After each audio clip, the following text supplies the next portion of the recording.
Oh, let's put some sound on. There we go. Now you can hear me. What's going on? How are you guys doing? Oh my God, we got Brenny, got Louie. Who else is here? Bluebeard. Oh, what's up, Bluebeard? Monsieur Don, what's going on? Oh, get wrecked. Bluebeard got deleted. That's what happens when you all caps in my chat there, brother. You get sucker punched. Got Dingles here. I got a bully. I have to do things. Hello there. Hey, Kira, what's going on? Apparently my topic today has got some attention. Hope you're all doing good. Let's. We have another guest in studio with us today. Everybody say hi to Rob. Hi, Rob. Hello, everybody. That was a real stutter, by the way. Yeah, so we're going to fix the mic today. We're going to pull it down a little bit. Just pull it down a smidge. There we go. Perfect. Awesome. I'll be able to hear you. If we have trouble hearing Rob today, guys, just say something. I know the last stream we ended up being a little quiet, especially at the beginning of the stream. So a couple of things right off the bat. Today's stream is about stupid people. So, yeah, the evil genius is in the studio. That's correct. It's about stupid people. So we're going to be talking a lot about each other in some ways. Yeah. Rob and I are going to be talking about each other. I'm going to tell a lot of stories about myself because I am a stupid people. Yeah. And I am so stupid that I am actually today, I don't know if you can see it or not. You should be able to see it. I am covered in poison oak today. I've got it all. Literally got blisters on my arms here because you guys want to see this. I know you do. Look at how beautiful that is. Awesome stuff. I got it in my eye. Yeah, it's nasty. When is Louis not drunk? I don't know. That's a great question. Yeah, so I'm suffering a bit today, to say the least, and that's why Bluebeard, when I was on your stream last night, I was kind of coming and going because I was banging my head against the wall, and whenever I could get my head out of the drywall long enough to watch a stream, I did. Oh, man. So I was going crazy last night, bro. So I apologize for not chatting a whole lot on your stream. But, pardon me. Today we're going to talk about a very touchy subject. Yeah, it does, Kira. It does a lot suck. We're going to talk about a touchy subject, and I'm going to tell you all in a little bit kind of where it stems from. Because we've all got a stupid people story. And when I say stupid people story, I'm not talking about how you're in a grocery line and somebody is in the 10 items or less line with 30 items. I'm not talking about that time when I never do dumb stuff. What are you talking about? I'm not talking about that time when you're in line and that person's got 30 items in front of you and you're like, man, what a stupid idiot. I can't believe this idiot's in my line. That's not what I'm talking about. I'm talking about that moment when somebody says to you, oh, I can't believe you did that. Are you stupid? That's what I'm talking about. I'm talking about that moment in your life when somebody identified you a certain way because of something that you did, whether intentionally or unintentionally. What about people who park over toothpaste? Don't even get me started, Louie. Those are the people that make me drive a big jacked up Jeep so that when people like that, I'm the guy that drives like up on the embankment, just to make a point, where the Jeep is like at 45 degrees on the side of a hill just to say, yeah. You got a big Jeep? Here, I'm going to show you my baby, Bluebeard, because you need to see this. She's a beaut. She's a beaut. She's a beaut. I'm going to pull it up for you, boy. You got to see the Jeep. I had a 97 Jeep Grand Cherokee Laredo at one point. That's my baby right there. And then I tipped it. That's my baby right there, Bluebeard. Got a little bikini top on her. She's got 33 17s and 6-inch lift. It's a 99 4.0. What else? The only thing I don't like about it is automatic. It's a 2-door. It's not a 4-door. I don't do the 4-doors aren't real Jeeps. Come on, man. Don't even make me come over there. I will punish you. Yeah, so Pardon me. I am a Jeep guy, but yeah, parking in 2 spots, ooh, that is punishable Punishable by death. by death. Not literally, I don't mean that. I like parking so close to people's doors that you have to crawl through the back. Yeah.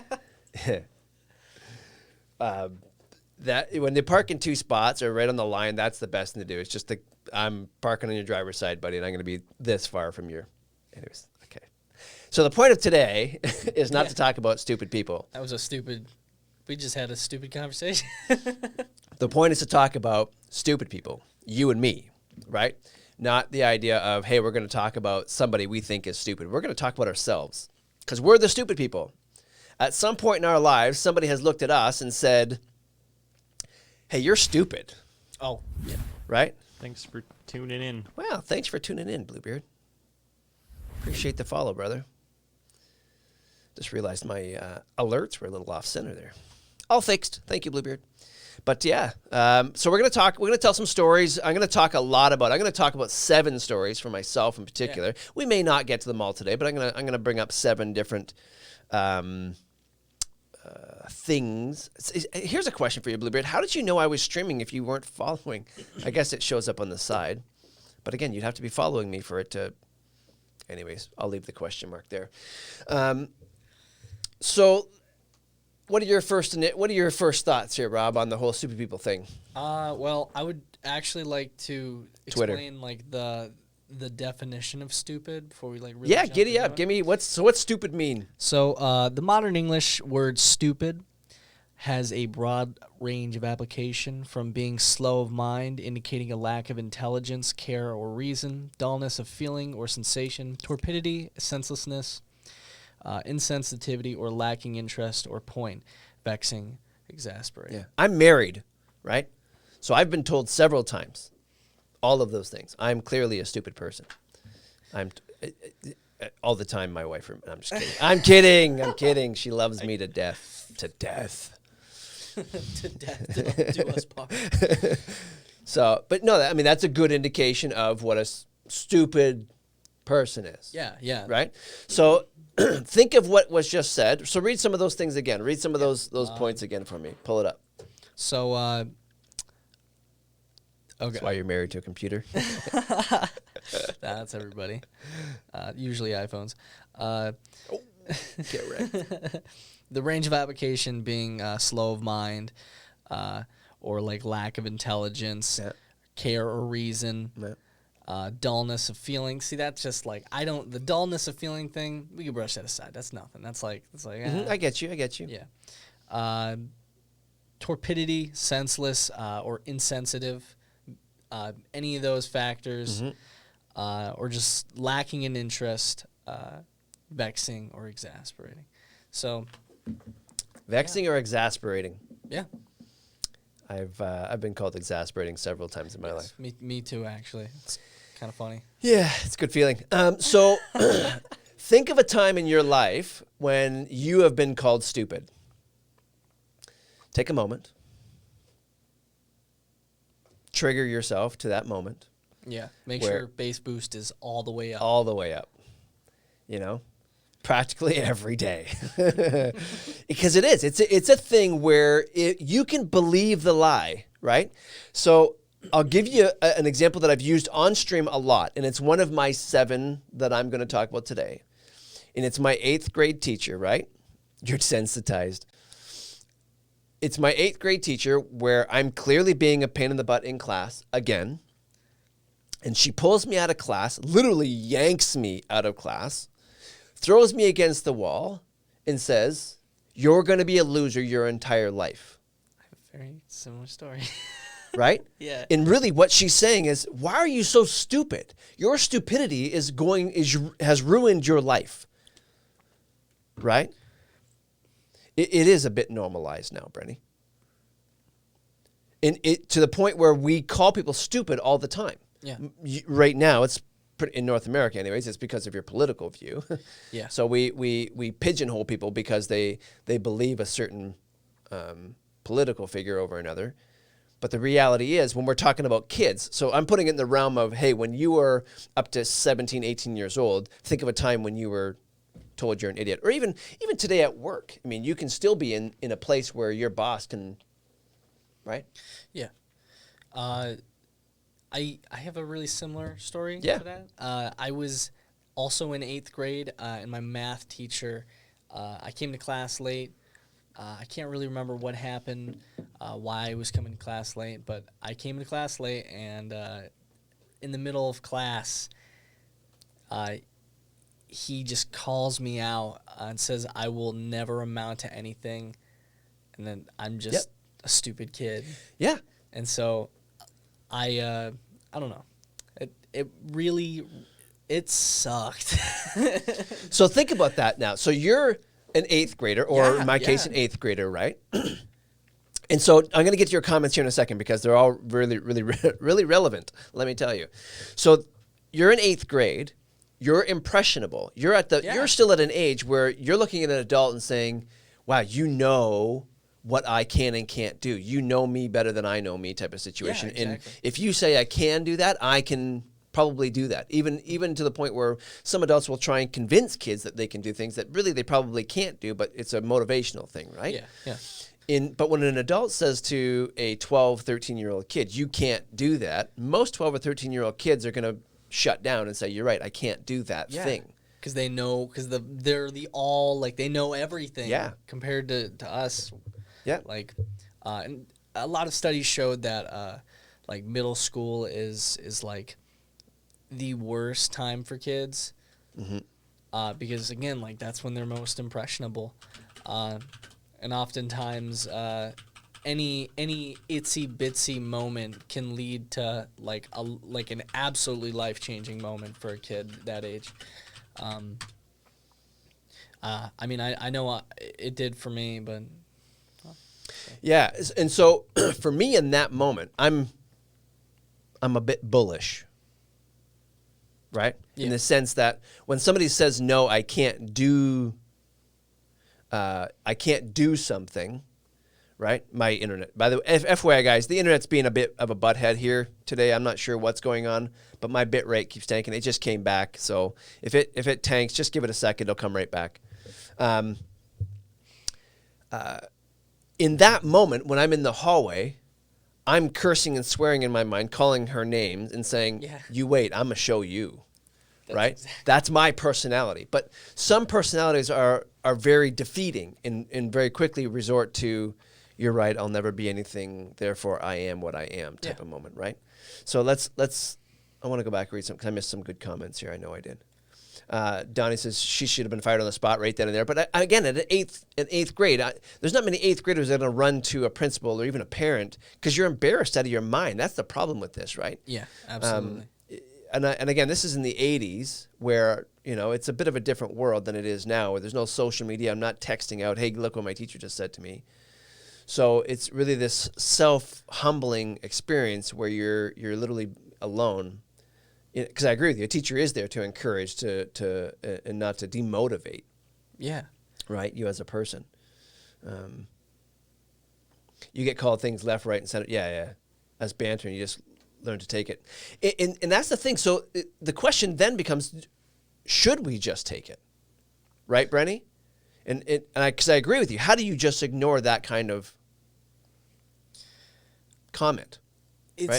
It's certainly not like, no matter how you look at it, it's not easy to like wrap your mind around when somebody who's supposed to be this figure of not authority, but really like 100% authority. Like, I would disagree with you. I would say they're in a position of 100% authority. It's a teacher. Yeah, well, Right? Yeah, but like this person teaches you everything you're supposed to know. So when a teacher tells you or teaches you that you're stupid, that's all you know. Yeah. And it's just it leaves you in the dark to just be this mindless kid who thinks that they will amount to nothing. And it's almost like anything you try to say or do will not fill in that gap. It's really dramatic, but But I don't think it's dramatic at all. Like- When you're in that spot, even as an adult, when you're in that spot, it's hard. yeah. I like the theory. I like the thought of like redeeming myself from moments like that, because it's like I like to think that I can turn any negative into a positive. Yeah. That's the right thing to do. Yeah. Regardless. And so let's back up one step. So for those of you that weren't here last week, Rob, you want to fully introduce yourself a little bit? And kind of what brings you here? Just because I know some of you weren't necessarily here last week. I know some of you were, but just really quick introduction of yourself. What brings you to Rise Above and those sort of things, just so you understand the context. My name is Rob, Robert Tyler Hargenrader. It's probably like To be exact. Yeah. Just got to be on point. I currently am here. I'm doing community service and all. I got in trouble for taking Juul pods out of the trash when I worked at a gas station, because I salvaged the batteries, and I was never told that taking stuff out of the trash was an issue, because I had terrible managers and people wouldn't teach me. Enough said. Yeah. So I'm here doing community service as like the first person who's ever done community service here like that. Yeah, someone like yourself. Yeah. You're not formally one of our students. Yeah, like what? Anything else you want? No, that's good. Yeah, that's a. I don't know. So what do you love? What do you hate? What do you what do you love? I know life is more than music, but to me it's the same. So I just love, that's like my all around ballpark. Yep. I love music. I used to be crazy in games. Not really much anymore because I don't know. It's not like it's overrated or anything. It's just like you're talking to a Twitch community, so be careful when you talk about gaming. Yeah, right? I'll try.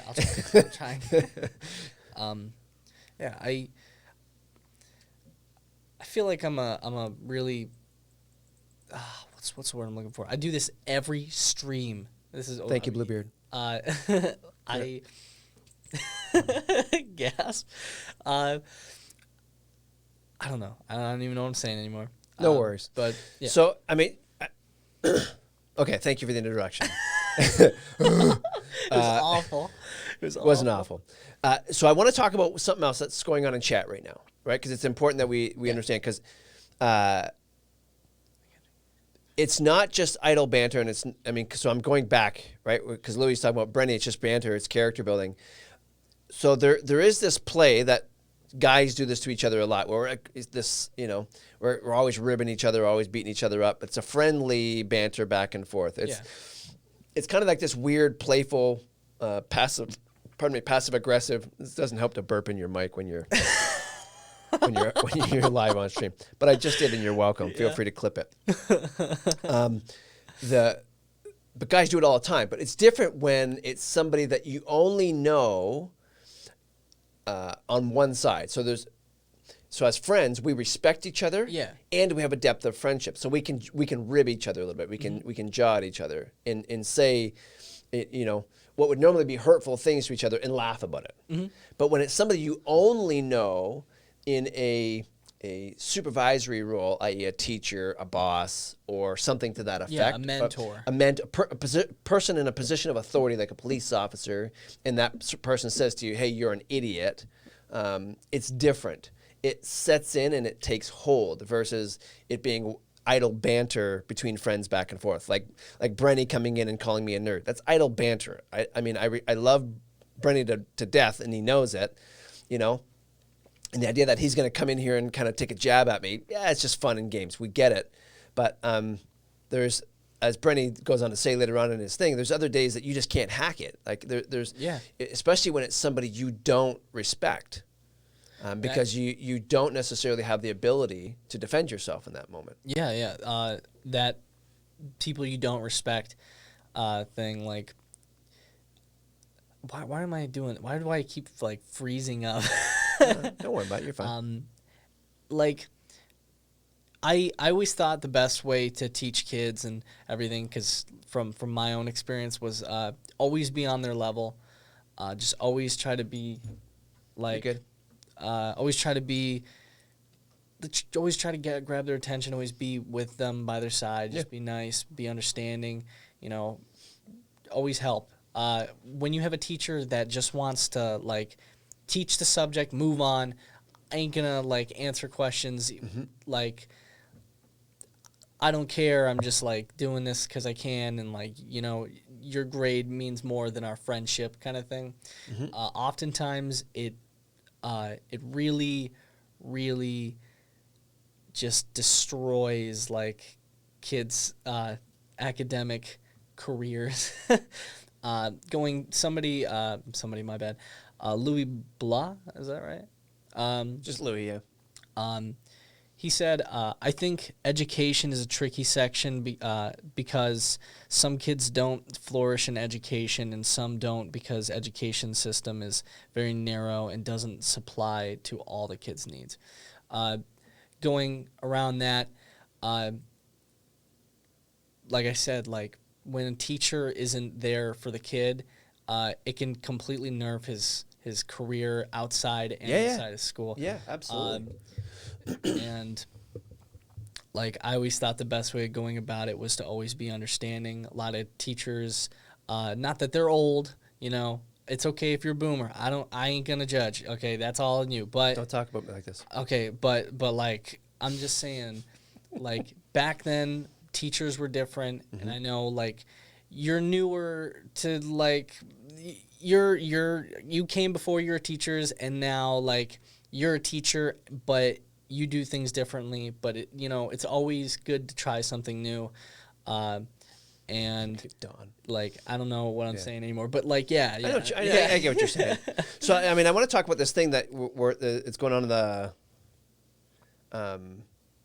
in the chat here. This idea of banter, because Brendan, you make good points. Because even when you got friends that are doing this idle banter thing back and forth, like I always use the example of the gym because that's something that I do every day, right? Now I got a guy who is notorious for missing days at the gym. He always, you really got to stay on my back because otherwise I'm just going to not show up, and his diet's horrible and everything else. You know what I mean? Light bulb, yeah. And so the idea there is, I know when I can text him and when I can't, right? And Brendan, that's what you're talking about. That some days banner can be taken on the chin and other days it can't, right? There's days I know I can text him and say, dude, get your butt in here. Like, stop being a pansy, right? Yeah. And get in here. It's leg day. And then there's other days because I know of what's going on in his life. But that's what we're talking about between when a teacher says you're a loser and you're going to be a loser your entire life, and when a friend says, right, Brendan, when you come in here and you say, hey, nerd, what's going on? Blah, blah, blah. Or, hey, boomer,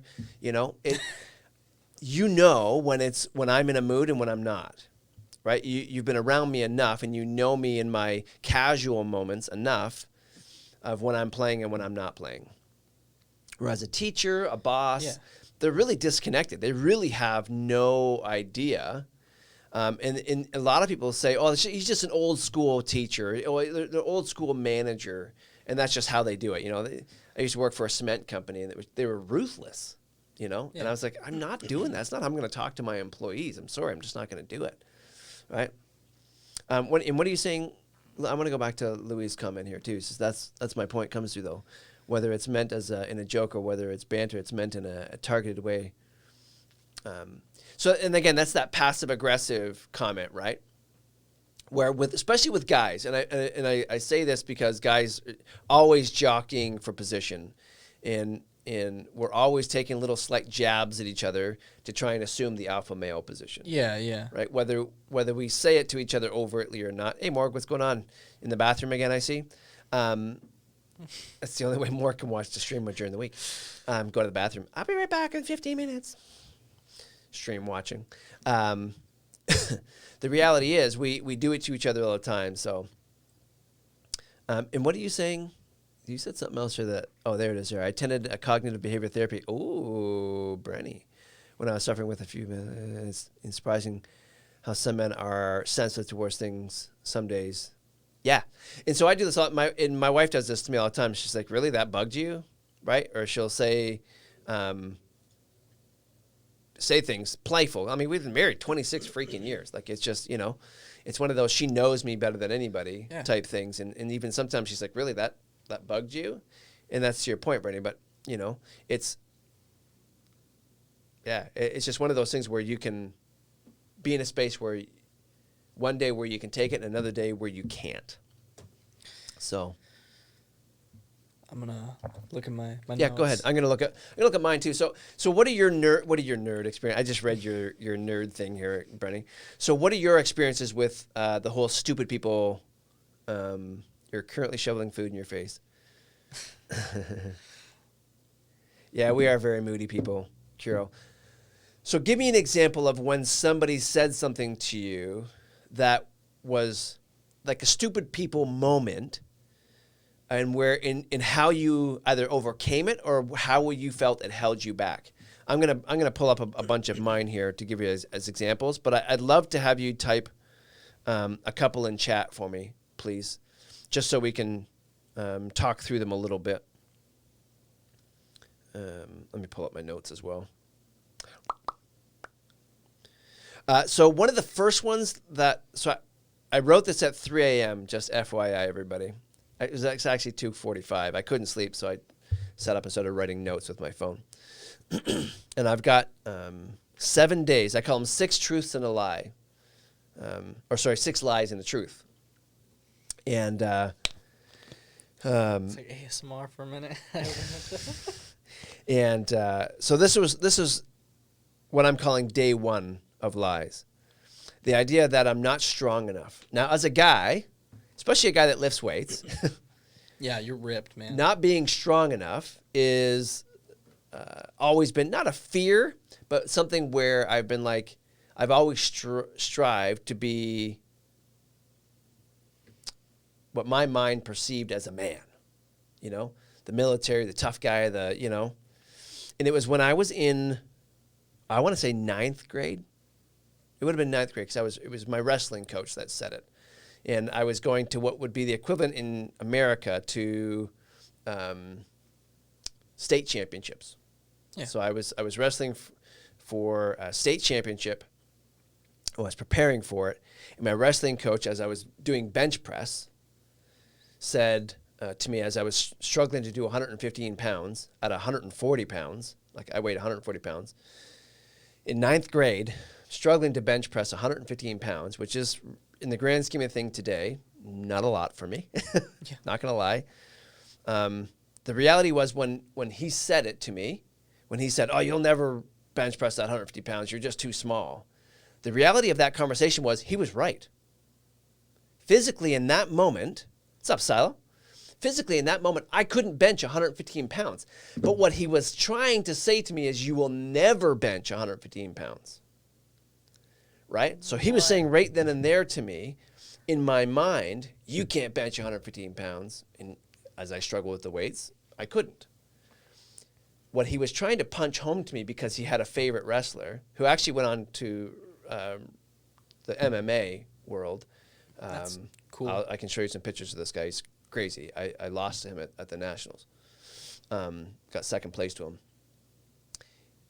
The reality was, he was benching a lot. He was a big dude for the same age as me. And I was just a small guy. But benching 115 pounds when weighing only 140 pounds in the 9th grade was a pretty good feat. Yeah.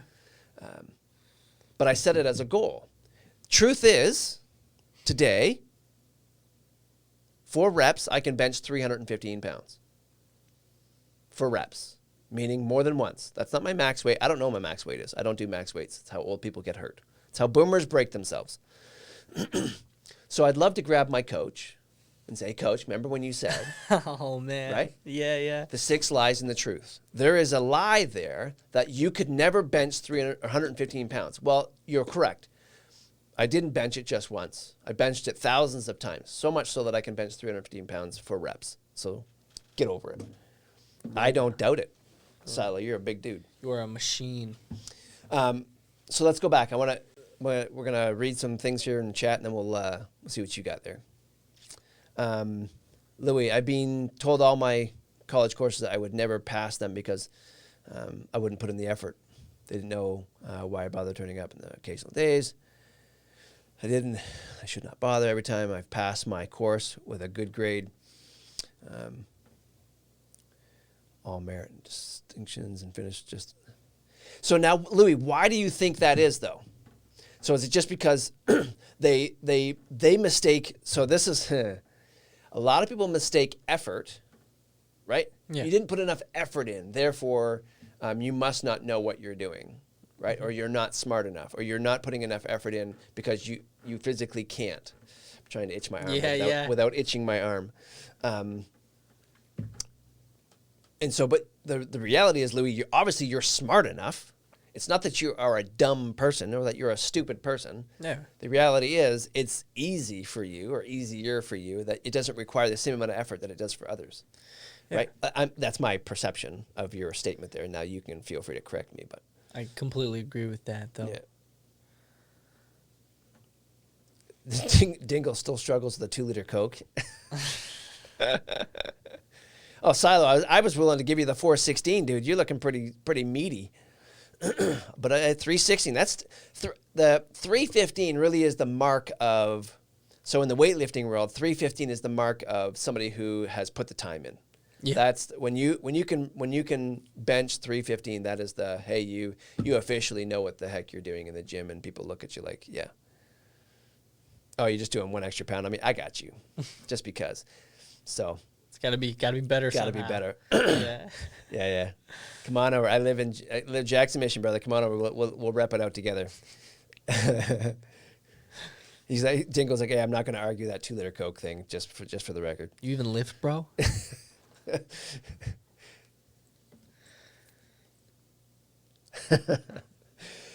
So I mean, so what were some of the stupid things that you stupid people comments you came up with? Okay, so this was one of the articles or whatever published by a dude What's up, TX? named Marty Nemko, PhD and whatever, Yeah. on Psychology Today. Specifically. Is this like that? Yeah. Behaviors that make you seem stupid. So I'm going to read some of this out. There's a lot of things you could catch. So in fact, I'm probably going to read out the description of stupid, and then I'm going to go back to what he says, so that you can understand the bias to this. So the modern English word stupid has a broad range of application, from being slow of mind, indicating a lack of intelligence, care, or reason, dullness of feeling or sensation, torpidity, senseless, insensitivity, or lacking interest or point, vexing, exasperating. Now, he goes on and says, of course, many intelligent people do some sort of the following, but the more of them you do, the more likely you'll be perceived as, well, not the brightest crayon in the box. Do you do any of these? Smoke tobacco. Today, not only is smoking clearly dangerous, it's becoming uncool, so anyone who smokes in the face of that is widely viewed as less than Einstein. Mispronounce words, for example, height instead of height, nuclear instead of nuclear, etc. instead of etc., etc. irregardless instead of regardless, jewelry instead of jewelry, library instead of library, Library, yeah. duct tape instead of duct tape, axe instead of ask. Make basic grammatical errors. I don't worry about nothing. He sings good. He was not hardly finished. These are all phrases now that, just to put it in context, Yeah. that people label as As stupid. stupid. Yeah. If you say these things, people typically will label you as stupid. Yeah. Frequently using vague phrase instead of a specific. For example, I like boating, camping, and stuff. And stuff. Yeah. And then this is the one where I kind of snapped. This is like for real, right? This is where it hit home. Yeah. Starting a written message with "My name is."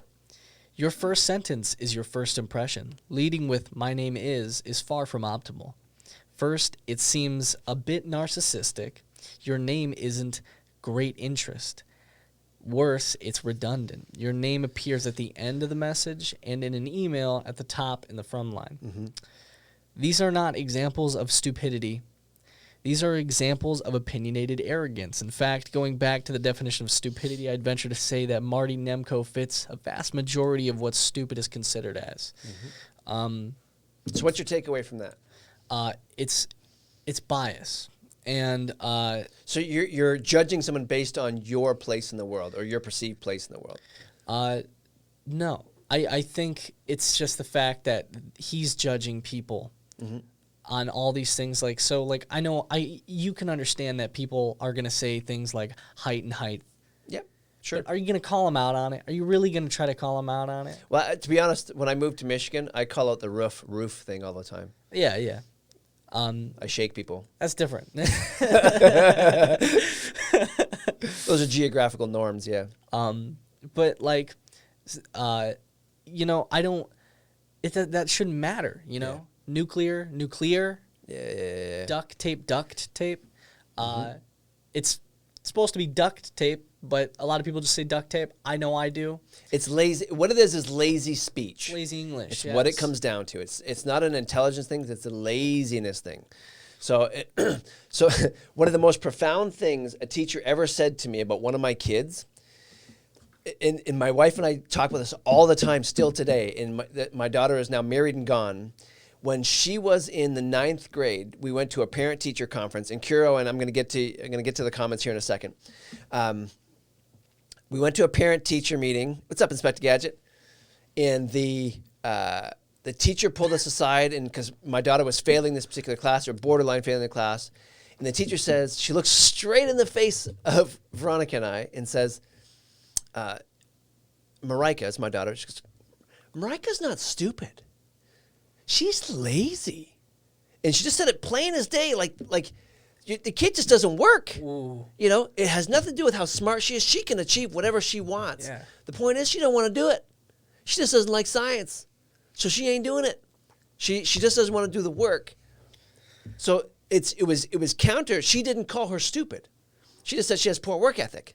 I'm okay with saying you got poor, because that's a reality. It sucks to hear it, but Yeah, like, that's something you can overcome. But Yeah. if you're saying that my cognitive ability restricts me from achieving this, that's something different. And Yeah. she never said that. As a teacher, she emboldened Marika to do better physically with her work output. You know what I mean? So anyways, so I want to go back to Kuro's comment. During work, I was tasked with fixing one of the mowers. While I was doing this, my boss was watching what I was doing and tried to point out I was connecting the electrical board wrongly in a snide way, which was way out of order, even though I was doing it wrong. But a few days later, I was fixing the same issue with another mower and was doing it wrong, so I pointed it out to him politely, and he was like, no, it's the correct way. That's so true. So here, I'll give you a story similar to that, but it was when I was a kid. I was washing cars. It was a Ford dealership. And I washed cars. It was my summer job. I washed cars all summer long. I curry them back and forth between dealerships and all this kind of stuff. Job. Yeah, washing cars all day long in the summer heat. You know, as that guy with the shirt off, 16-year-old kid. Sun's out, guns out. Yeah, bro. So I'm washing cars. And one day, after washing cars for 2 months straight on this guy's lot, the owner of the car dealership comes out screaming at me, what are you doing, you idiot? You've been washing cars like this all summer. Telling me I'm doing it wrong and calling me names. And literally says, you're fired. Get off my lot. What? Like that. I'm like, what? So I could have, there's two things from that. One, I could have sat there and thought, wow, I can't believe I've been doing this wrong all this time. How stupid of me. And gone home and thought, I should never wash cars again. The reality was I drove out of there thinking, wow, what an idiot. He let me wash cars wrong for 2 months straight and didn't say anything. Oh my gosh. The reality was, a month and a half later, he lost his car dealership. Why? He was just looking for somebody to yell at, and I was the lowest guy in the totem pole that day. Wow. He was gambling away every dollar that company had. And he was just so stressed out that day, he came and he blew up at me. And so oftentimes when we're called names and called stupid by people angry at us, odds are it's a projection. Yeah. Yeah. It's them saying, oh, stupid of me. I can't believe I did this thing. And So you're there, and I don't like what you're doing. It just looks like, so I'm going to yell at you to get it off my chest. That's how they perceive. Yeah. things. So in his case, he was projecting his anger. It's deflection. Exactly. Yeah. Brandy. 100%. That's what it That's a was good in one. his case. Right? So let me go back. I feel like I missed some more chat here. I just want to catch up on chat, then we'll come back to. Yeah, labeling is huge, Brandy. I'm not going to lie. We label people all the time.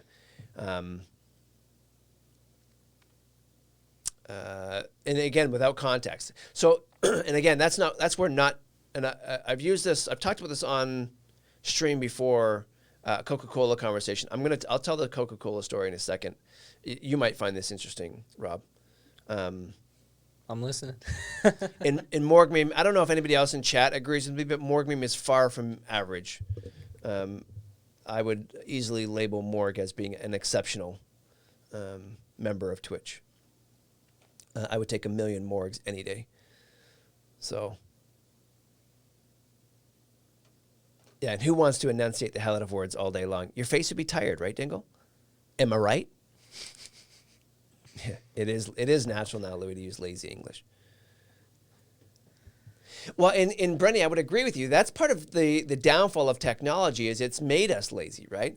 The idea of spell check and everything else is it Having shortcuts. yeah, we don't have to, emotes and LOL and all that kind of jazz. We no longer have to do.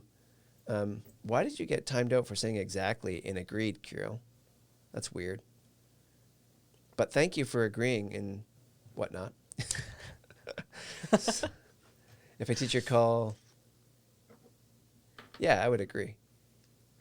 Silo, our primary school work used to be graded 1 through 5 on ability and A through E for effort. And even if you didn't get a 1 perfect work, you'd be, really? Despite doing the work, punished not taking the time. Truly bizarre. I would agree. That is a bit weird. I got a lazy daughter too. I don't understand. If only goes 100% when. So that's a great comment because Veronica, my wife, and I are both hard workers, to say the least. We like to sit down and take a moment, but trust me, we don't sit down for long, so we don't know where she gets the laziness from. I blame somebody else because it clearly wasn't my fault. Morg is superb. Yeah, she's okay. Dingle, you're fired. You are officially going to get banned from every chat room she's a mod in, Dingle. No, Morg, I'm not calling you a nerd. You can go back and watch the VOD. Kuro getting wrecked. And Don, I would agree. Team SAG community is the best. Okay. What's up, Bushman Can? How are you, buddy?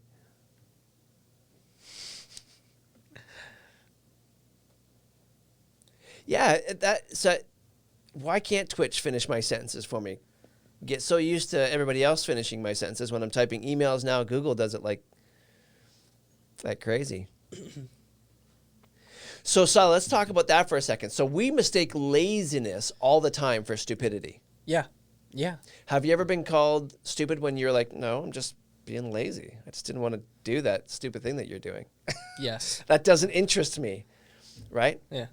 So my kids do this to me all the time. I'm like, hey, come help me fix the car. Like, no. Yeah, and they're like, and then I'm sitting there fixing the car, and my kid's not handing me the wrench, or he's not holding the flashlight properly. I'm like, well, what are you, stupid? I'm working right here, And the reality is, it's not that he's just not interested in fixing the car. He doesn't want to do this. Thanks, Dad, but no thanks, Yeah. So, and FYI, sidetrack, squirrel, rabbit hole. Thank you to everybody who has followed my my son, One Kingpin, on Twitch over these past couple months and helped him, followed him, watched the streams, everything else. He got affiliate last night. Brenny, I know you were in there. Silo, I know that you've been there a couple of times. Morg, I know that Morg is the #1 supporter of my son, One Kingpin, and I thank you. Hopefully she goes back to this VOD and gets to hear it later on, but thank you all. Dingo, you're another huge supporter. Thank you very much. Dingo, he got it last night, buddy. Thanks for tuning in and giving me that extra little bump, or giving him the extra little bump. So yeah, here it is. Here, One King Pin. That's his name there. So if you look him up on Twitch, you can get in there and give him a follow. He is a CS:GO. He's in a pro league. He gets Wow. Wow, yeah. He's a very competitive, but he's getting into Valorant now. He's not playing as much CS as he used to. Yeah. Past few weeks, his team is on vacation right now for CS anyway, so he's playing a lot of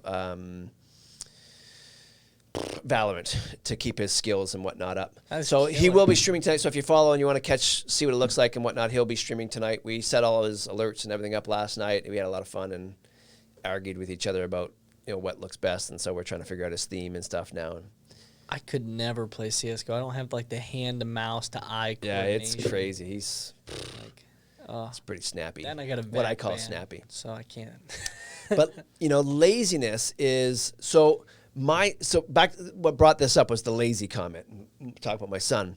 For years, I thought he was going to struggle, right? I just thought what is wrong with this kid, Yeah. And it turns out I wasn't giving him anything that he thought was interesting. Yeah. I thought he was being lazy. I thought he was maybe not the smartest kid on the block, but the reality is he is exceptionally smart. Yeah. And he just wasn't doing what he wanted to do. Yeah. Now he does what he wants to do because he's 20 years old now. And I'm like, okay, now I'm impressed.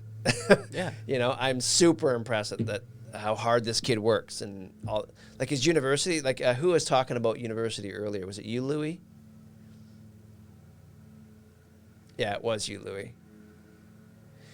He's in the same boat. I'm like, dude, you're going to leave that homework the last minute? And he's getting A's in his classes, and he's doing these 10-page papers last minute. It's like, holy crap, man. So he's impressed the heck out of me, and I've given him crap before, and I take it all back. It's crazy to think that even if they don't put a lot of effort in and they still do good on subjects or things that they don't care for, when you see them do something that they actually have a passion for, and they're just this force to be reckoned with, that's awesome. Yep. I fully commend and respect that, the CS:GO thing, maybe in school he didn't do that good in class, but he did well enough. But then you introduce him to video games and I mean, granted anybody could be good at a video game, but when you go into games such as CS:GO, I'm gonna say this one, Team Fortress, and then all these other crazy ones, and then you're in a pro league and stuff. Yep. I don't know, that's your zone, that's your element. Yeah. Yeah, definitely. So here's I'm going to give you a couple more examples of where people called me stupid or said I wasn't capable, right? So, Don, 15 years, people still playing CS:GO. Get wrecked. it's crazy. Thanks, Bushman.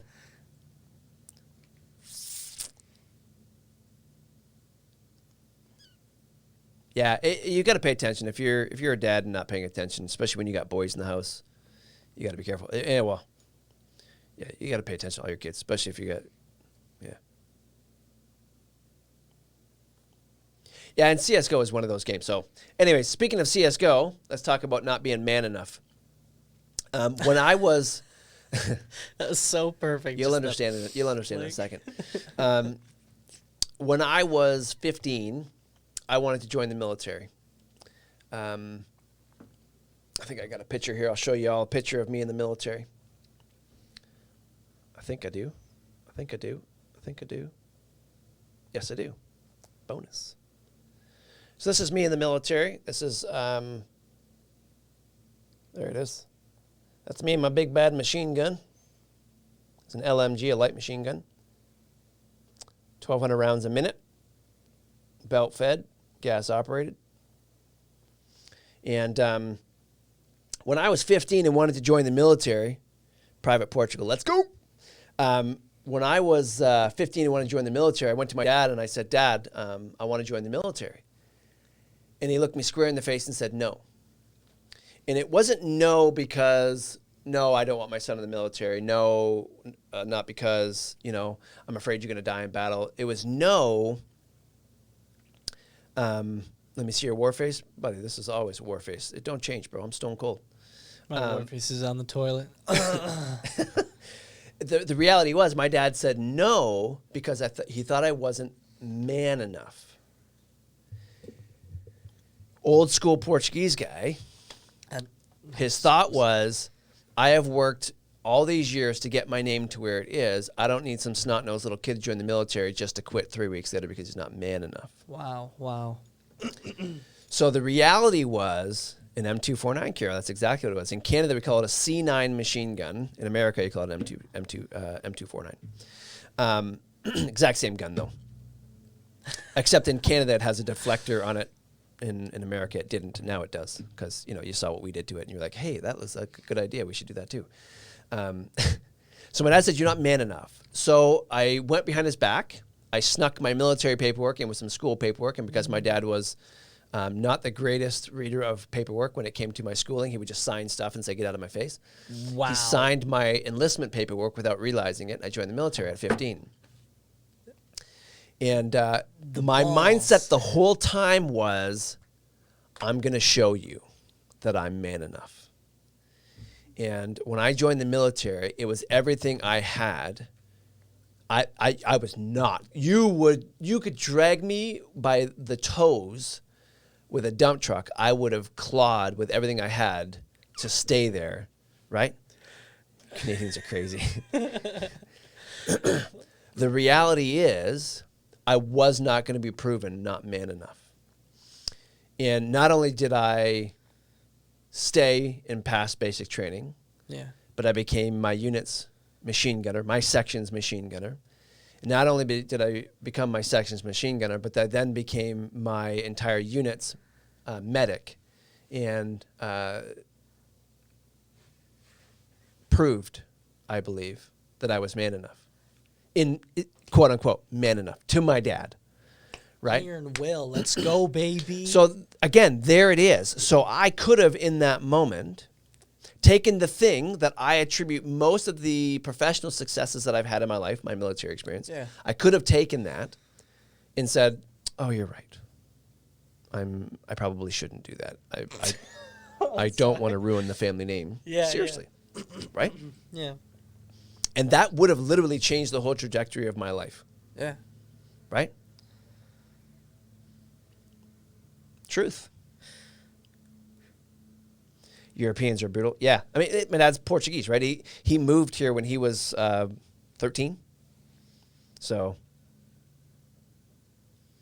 And I can tell you, it's a serious conversation. My dad is he's an only child, so that factors into it. Oh, certainly. He is very old school Portuguese, so he's very that hardcore European father figure in control, type of a scenario. And so, I'll tell you hardcore Portuguese. One time I got in trouble for something, and my dad always writes in red pen. I don't know why, but he loves writing in red pen. And then one time we were sitting at the island in our house, and my dad has the red pen in his hand because he was writing notes for himself because he writes notes. And he slammed the red pen on the counter because he was mad at me. And he's like, and he slammed the pen on, and the red ink splattered all over the counter. And as a kid, all I could think is, oh crap, that's me. I was picturing my blood all over the counter. That's awesome. I'm dead. Yeah. Oh, and my grandmother was a tough woman. You didn't go behind grandma's back. She got you. I could have died just to prove my old man wrong. Yeah, that would have been kind of defeatist, I think, there. A little too far there, Don. Yeah. What was the reaction when he found out that I was heading in the military? You know what he said to me, Kuro? He looked me in the eye and said, "Don't let me down." That was his response. It wasn't, "Hey, I know you can do it," but it was almost the passive-aggressive threat of, "Don't let me down." In other words, if you fail, I'm never going to let this down. Type of a comment. Now, gotta remember, my dad had me when he was 16, so he was still very young when we were having this conversation. So, immature. my relationship with my dad now is awesome, and took years to rebuild. But in Bushman, you better know that Canadians are crazy, eh? That's such a good line. You were the same with your dad, Brenny? My dad was a tradesman doing electric plumbing. Yeah. Said you're wasting your time and learn a real trade. You know what? I forget what my dad's conversation was with the whole school thing. I think it was just my dad's, when I went on to college the first time to study law, because I wanted to be a police officer, I think his whole thing was just, good, go away.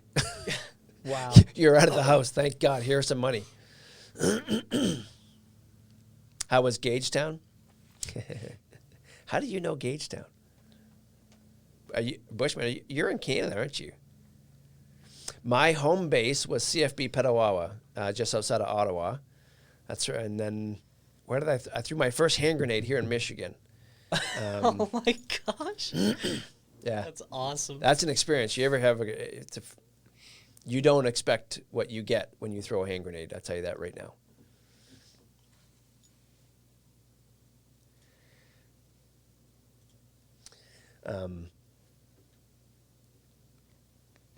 And Gagetown was good. The first time I went to Gagetown, Bushman, true story. The Native Canadians, the North American Indian tribes, were protesting at that time, and they were barricading all the entrances to the bases and stuff because they said it was built on Native American lands and all that kind of stuff. I'm not neither here nor there on that, but I remember going in on a military bus with my machine gun and everything else at 16 years old, thinking, are these people crazy? Do they not know that I have thousands of rounds on my body right now, and you have a hunting rifle? Like, you know, I get it, but you're kind of outmatched. Country. It was kind of weird.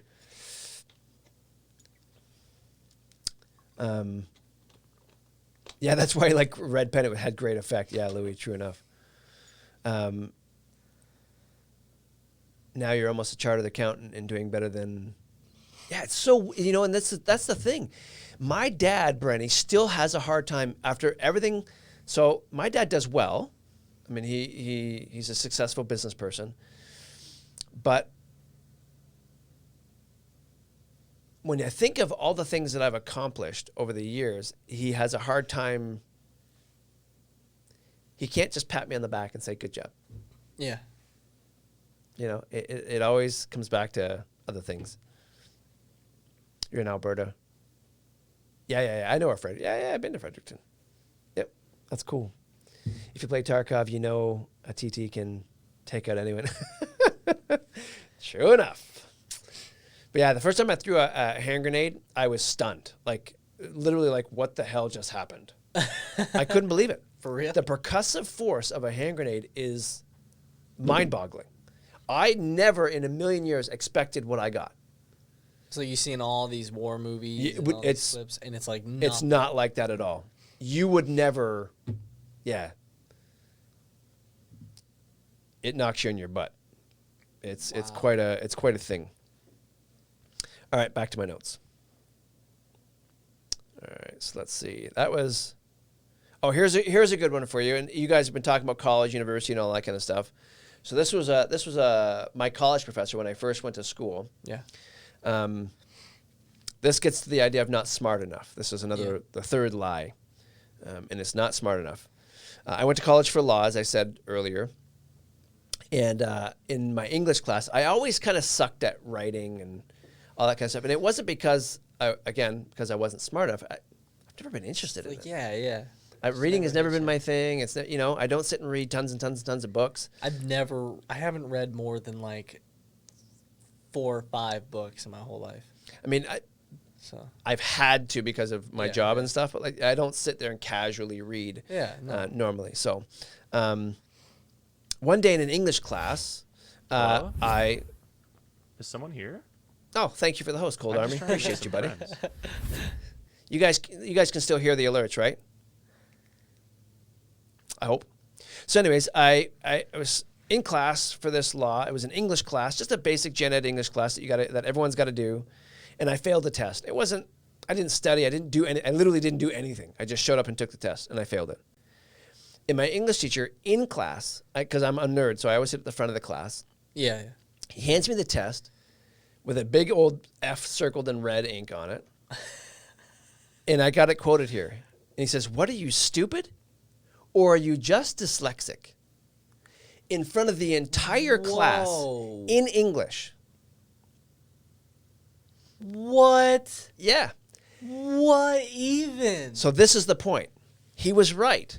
His English class was hard for me. Hell? It was hard for me. Yeah. And it wasn't because I was stupid. It wasn't because, and it does depend a lot, Brenny, on what type of learner you are. And I'm a visual learner for me. But I wrote this down on my notes here. But I just got lucky that throughout my life, my words just happened to come out right as I've gone along. Yeah. Because as you've even mentioned, you know, with the last podcast and other things about public speaking, he says, I said in my notes here, I said, I guess I've just gotten it right as I speak publicly to large crowds, groups of hundreds, and in some cases 1,000 or more. Yeah. I've had my works published, my writing published. I've had my policies and procedures adopted by a handful of large multinational companies and used throughout the world. Yeah. But because I failed one English class, I was either stupid or dyslexic. Man, So again, I ask you, that's heavy. what happens when you listen to that one person that says to you, "Are you stupid?" So again, who's the stupid person? Right? Deflect. Bing. Deflect. I ain't a strong guy. I use my head more than I was gonna read that one. you and the muscles, and that's always let him down until I was like 20, 21. Yep. Me and my old man are in the same job roles. He is one. So this is an interesting dynamic for me right now because my dad just told me that he wants me to take over his business in the next couple of years. And it's quite a substantial role, and it would dramatically change the course of my life, to say the least. But working for my dad, he'd retire. I'd functionally take over everything, but the idea of taking over that business for my dad is kind of scary to me.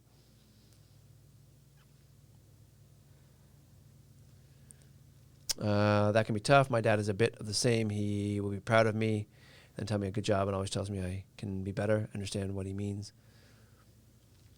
Yeah. The idea that you never truly reach the top of the mountain, though, right, TX? And that as long as it's done appropriately, I always push the students here. I mean, I'll always push you to say, yeah, you did that, but you can always do better. It's like soccer. Like my kids are all huge soccer players. Yeah. So yes, you scored a goal in this game, but I think you can do 2 in the next game. It's just because you want to push your kids and want kids to do better. I will. Hopefully, I'm not reading this out of context. No, go. I gotta find it again. Comments are moving fast now. Yeah, they are. Thank you guys. I appreciate your input today. It's Love really it. helpful. Absolutely love it. And Don, I want to come back to your comment there as well about being smart, sitting and reading someone's books. We talked about it last stream a little bit, you and I, Rob. Yeah. Some people likely deserved it because they're being lazy. I Yep. don't think anybody deserves it. Mhm. I really don't. I ain't gonna give you the, everybody's special. Yeah. And we all deserve, no. I'm just saying, we all deserve a chance to be inspired and to build up our own morale. Yep. And I don't think anybody deserves to be called stupid. Mm-hmm. Or I think it's just out. It's not a question. Yeah, it's not an option anymore. Yeah. Yeah. So what you're saying, what I think you're saying is that everyone deserves to be able to be given the opportunity to reach their full potential. yes, exactly. We should never put them in a place where our words restrict what they think they are, what they are capable of. Restrain exactly on it. Right? On it. Is that on what it. you're saying? That's exactly what I'm saying. Yes. And that's what these stupid people comments do, Yeah.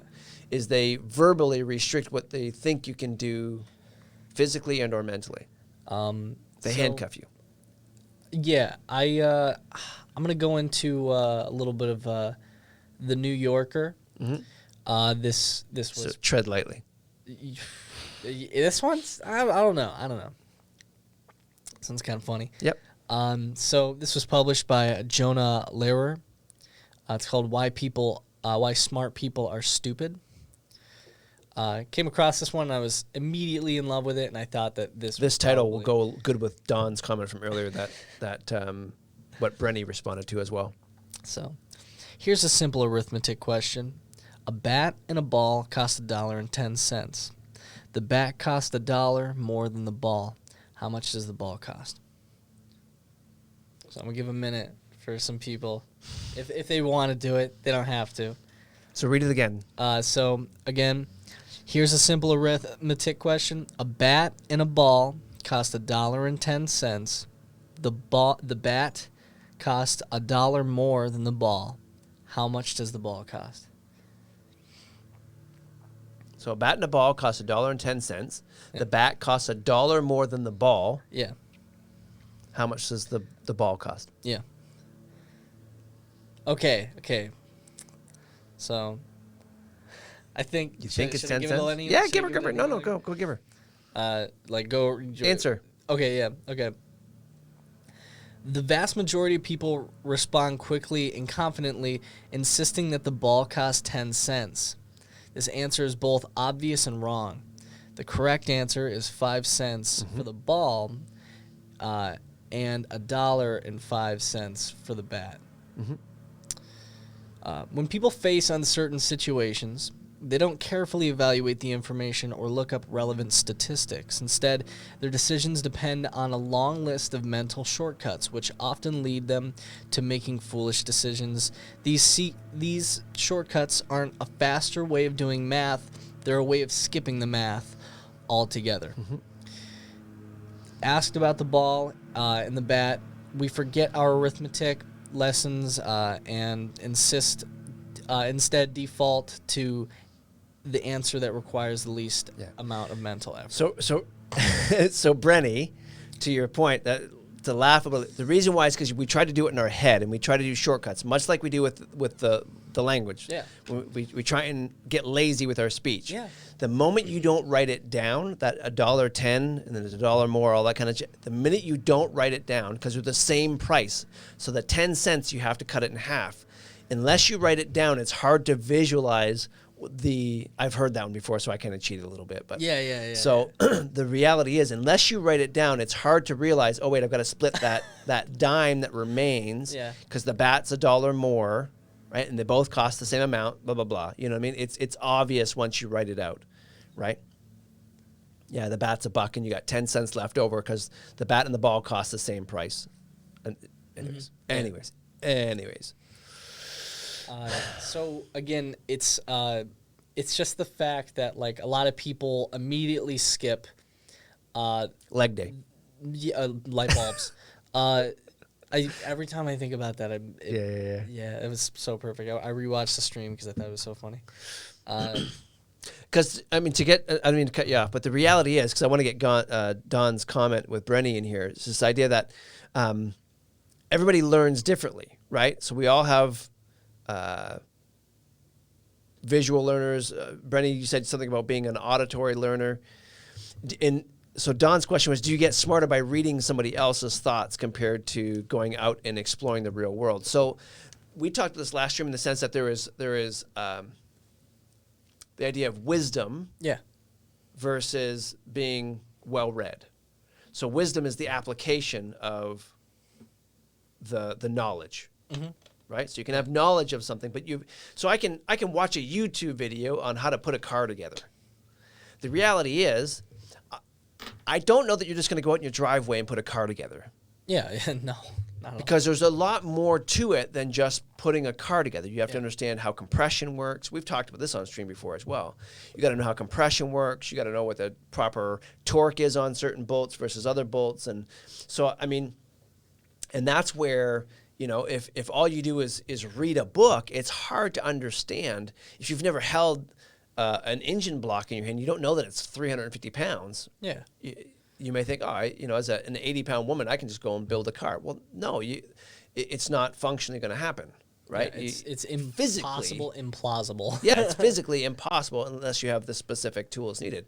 And then get into the specific Yeah. tools of building a car and mounting tires to rims and all these things that need to happen. And that's not to bring anybody down. No, either. it's just the Yeah, reality of you can't just read a book and automatically be able to do something. There is a Yeah. practical side, a wisdom that comes along with in every car. And anyone that's done anything with cars knows that cars have personalities. Yeah. And every car is slightly different. And you need to. Thank you, Bushman, for using your Everything's Twitch Prime, great. buddy. Everything. Really is appreciate that. awesome. So let's get back. I'm blowing through. You got so much going on in stream right now, in chat right now. Yeah, an old school Polish university prof who outed several people the whole class. That's so. See, outing, especially at that level, outing people in class is just wrong. Because it does. If you're a personality type that internalizes and doesn't work through that stuff, it's crippling. And I apologize if I'm missing anything in chat, guys. Very old school prof.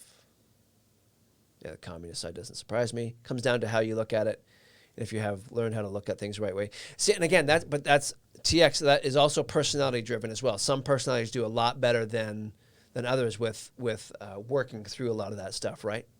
I know I read chat. I'm trying there, Louis. Get off my back. I'm not like Andy, where I'm going to ignore you guys for an entire stream. Speaking of Andy, where is that butthead? Tell him to get in here. Me and my dad get out, get on. We argue occasionally, but we are more like friends. Yeah, my dad and I are at that same spot now too. Yeah, my dad is my best friend, and he's my hero. So like, Yeah, Don. Yeah, and Don, if you're in Canada, you got to add 13% sales tax to that ball and bat as well. By the way, there's no country discounts. It's all about tax in Canada. yeah, It would cost you $14.75 after tax. So I'll find a way. yeah, $1.10. Yeah, just break out the 20s at that point. It's the wording as well. No one listens to a full sentence anymore. Yeah, they do. So, and you can hear that, and even in the stream, Louis talking about no one listens to full sentences anymore. You can be halfway through a question to me, or vice versa. I can be halfway through a question to you, and we're already answering each other's questions before we've even finished asking the questions.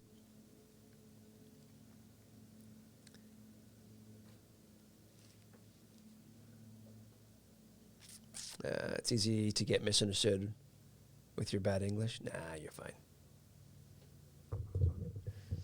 Everything over here is 50% or more. So let's see what else we got here. What's day 4 look like of my stupid people? Kind of want to beatbox into this microphone. I'll do it. I can do it. I want to do it so bad. It's just like got just the right like. So here I'm gonna skip a day here. Yeah, Rob, do it.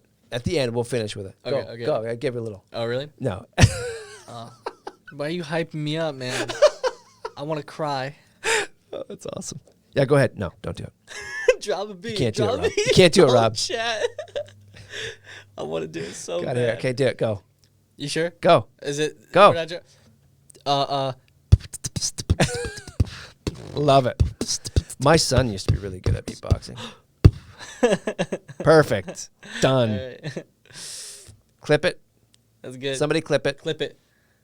Clip it. Now. Now. Clip it. That's awesome. So Thank this you is guys day- so much. This is day 6 of my 6 Lies and a Truth. And it's titled, You Can't Do That. So 11 years ago, Veronica and I decided to sell everything in Canada and move to the States. Yeah, I love that story. I love. So I told you the apple tree it's story. a little so bit. awesome. It's so awesome. And when we told people about this story, TX, it's not letting you put the clips in. What the hell? I wonder why that is. Don't worry about it. I'll get it in there. Probably because my beatboxing. With mad skills. everything up. Yeah, ruined everything. You broke Twitch. Good job. I was told by multiple people that were friends and that I respected, including my, welcome back, Kiro. What kind of ice cream did you get, buddy? I was told even by my boss at work that I was nuts. I couldn't do that. You're going to go back to school? You're going to go to university and do what? Like, you know what I mean? Mm-hmm. That was a satisfying pop. Yeah, it was pretty good. The reality is that quitting my job, 6-figure job, Yeah. selling a house I just built, moving to a foreign country I knew nothing really about. I mean, I knew a little bit about it because it's right next door, right? Mm-hmm. And being a man of faith, asking my God to really lead my life at that point, to take full control, seems crazy, right?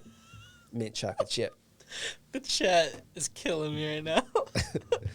Right? The reality was, to people that weren't in the midst of that and didn't have the knowledge that I had Yeah. about what steps I was doing, what things I was taking and whatnot, it comes across as crazy and unwise. And sorry, my eye is itchy like crazy right now because of the stupid Oh man, poison oak. don't yeah. Ugh.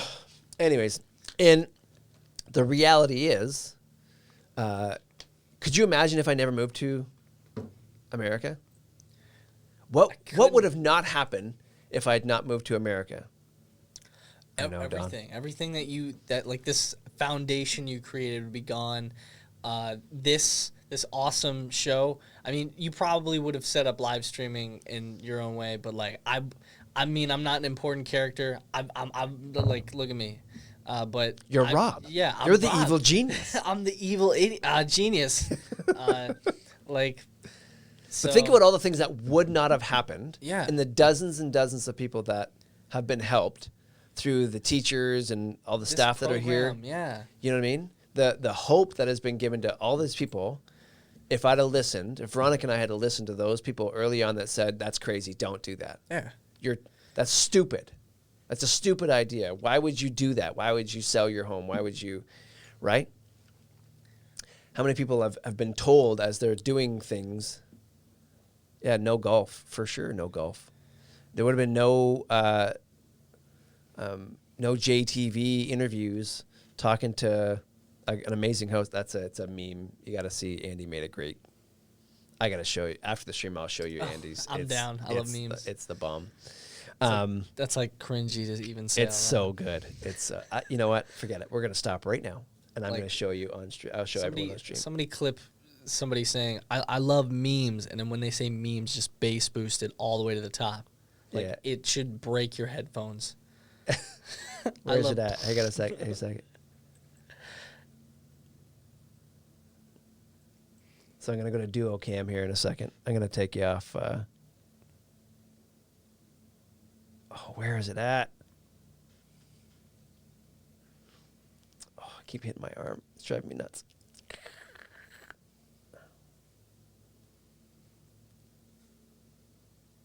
Oh, here it is. Here it is. Here it is. Here it is. Oh, is that it? No, that's not it. Dang it! It's not 3 months ago.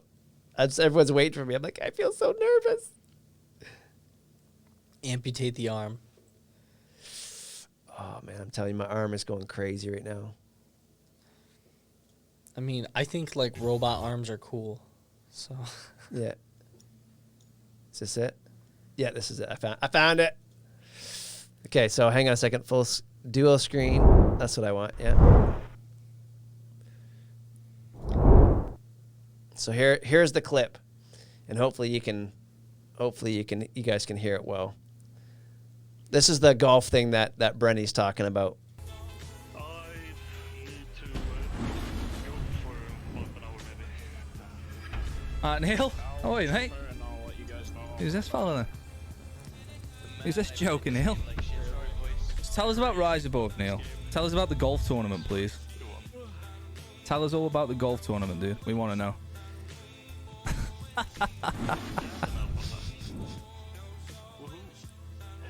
That's before we took our seat at the bar.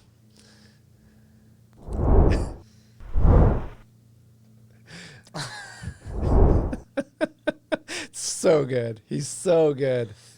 Makes me that laugh. was majestic. Yeah. Well, since we're here, we might as well. I'm gonna take my seat at the bar too. Let's do one more Andy clip, because this is funny too. I'm gonna get Big Joe. TOS for having music in the stream now. Demonetized.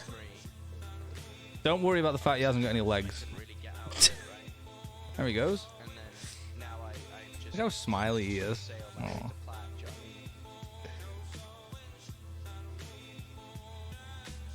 There he is. Pride of place. Pride So of majestic. place. Granted, he's legless. But that's the joke. He's legless because he's in the pub, he's in the kiln. That's why he's legless. So beautiful. Man. He should be in the window lurking. Yeah, I should totally put him somewhere in my studio now just to make a point, since he's been so kind to me. But that's the point of because he skips leg day. I get it. Light bulb. Yeah, light bulb for real. You people are horrible. Dare you say such things about me? So anyways, all that to say today, stupid people. Remember we talked about language earlier and how hard it is? Yeah. This guy. Horrible. It's hard. You know, it's hard to, when you've been told your whole life that you're not able to overcome that. Yeah. And I think that when we think about stupid people,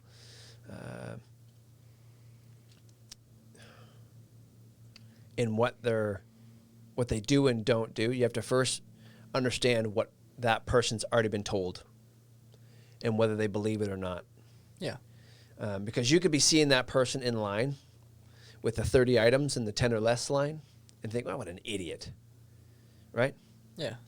The reality is that person may have never been told that that's not okay, Yeah. right? Yeah. Th- And or they may have could need believed it. a lie. Or like they just need to go and like maybe they have something going on, you know? Mm-hmm. It's not good to make assumptions.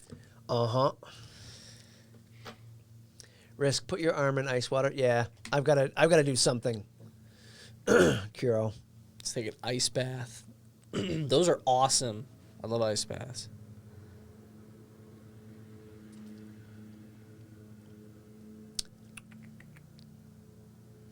I got to go back. I'm reading some chat. Give me a sec. If you have a plan and the drive to make something happen, nothing is crazy. It just takes time, and it can be hard for people to see. Because again, so we always talked about, so TX, when we first moved here, one of the things that Veronica and I really quickly understood is that it took time for people to catch up to where we were in the story. Yeah, yeah. So until you have all of the understanding of what's happening and whatnot, things can seem stupid or that's crazy, that's dumb. But when they don't have all of the facts, when you don't have all of the understanding of the next steps, and that's a great point. When you don't have all the steps of what's happening, and we did. I mean, we had what we called the download. We knew what was going on, and it outwardly seemed crazy to people. Yeah. In the midst of it all. So, I mean, like in terms of like other people, like you can't assume like things about other people. I strongly believe that because, like again, you don't know what they got going on in their lives, and at the same time, I know that there's a bias in that when I say that because, you know, like. Oh man, okay. I just thought about it. I had it like in my head, like waiting. It's just like to call somebody out on like, oh, look at them and they're stupid, blah blah blah blah blah. Yeah. You know, first off, you don't know what's going on. You don't know what's going on in their life. You don't understand like why they're doing what they're doing, but they know. And if they don't know, then they don't know. There's so many factors that are that can be playing at once. And at the same time, it's just like when you call somebody out on that, that's you. That's you doing that. That's not like they didn't do anything to do that to you.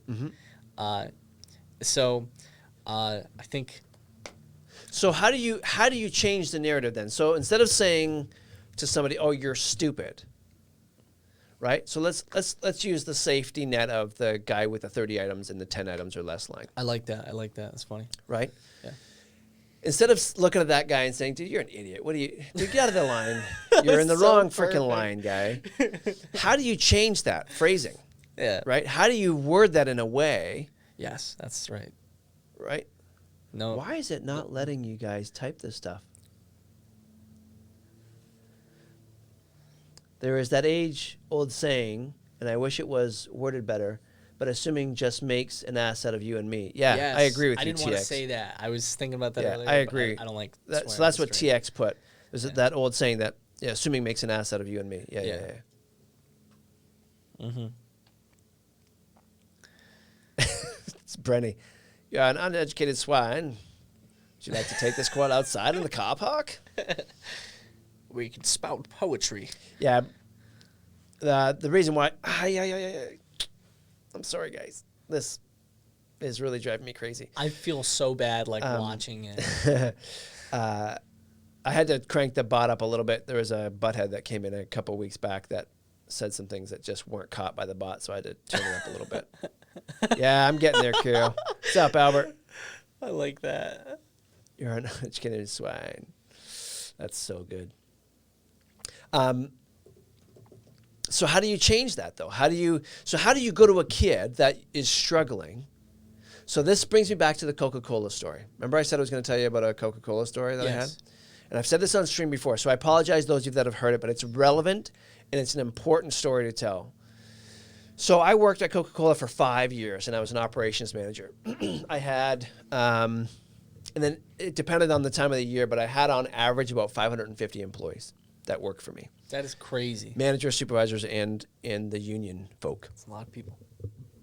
It's a couple people. It was a 1 million square foot building. It was large. Wow. And It's a lot of feet. It's a lot of squared feet. I had a particular employee that was a butthead, to put it lightly. I was not a fan of his, and he was not a fan of mine. And I can tell you that I knew that he was always looking for a way to get me. It felt that way, you know? And so at the end of the day, my mindset was the first chance I get to fire you, I'm going to fire you. Oh, man. I'm getting your butt out of here because I am done dealing with you every day, you know? Did backfire? No. So one day, I mean, I disciplined because it's a 5-step discipline process. We have Coca-Cola. It's a verbal warning, a written warning, 1-day suspension, 3-day suspension, 5-day suspension, and then I can get you to termination. But that takes a year, 2 years to get through that process. It's not a quick process. Really? Because with every discipline, there's a union process that has to take place, Wow. and there's hearings and all this other sort of stuff. Yeah, so it yeah. takes years to get through a 5-step process. Right? It's a safety net for employees. It's a good thing and, can be a bad thing. In this case, I saw it as a bad thing because I was like, I just got to get rid of this guy. So anyways, I finally get through this process with him where I get a 5-day suspension. I'm like, yes, next time I got a termination letter in my drawer for this guy. Lo and behold, the day comes. He does the thing. I'm like, yeah, I got him. I say to the steward, go get him in my office. Today's the day. The steward's like, yep, no problem. Goes, gets the employee. The employee comes, sits in my office, and this guy's freaking fuming because he knows. He knows it's the fight. He knows the contract and all that kind of jazz. And he's sitting there, and the steward's to my right, he's to the left, and I can see him just like steaming, right? And I swear to you all, as the day is long, I'm sitting there and I'm looking at this guy, and for some reason I can't talk. I'm just looking at him.